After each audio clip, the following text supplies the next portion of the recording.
Tom was a tech enthusiast, always curious about the mysteries of the internet. One night, boredom pushed him to delve into the dark web, a place he had only heard rumors about.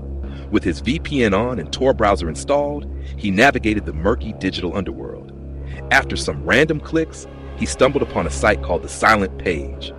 The site had no description, just a black screen with a single red button labeled Enter. Against his better judgment, Tom clicked it. The screen changed to a live feed of a dimly lit room.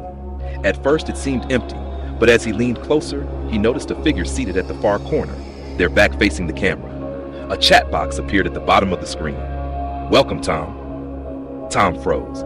His heart pounded as he stared at his name on the screen. He hadn't entered any personal information. How did they know who he was?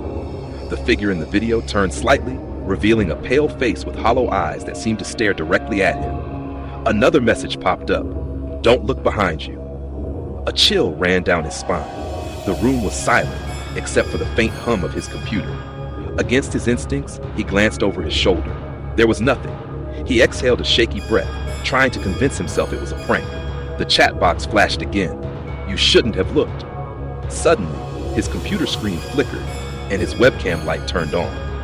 Panic surged as he scrambled to cover it, but the screen showed a live feed of his own room. Tom's heart raced as he saw something move in the shadows behind him on the video. He whipped around, but the room was empty.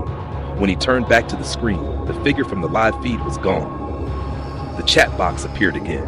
"It's too late now." The lights in his room flickered. He felt a cold breeze brush past him, though the windows were shut.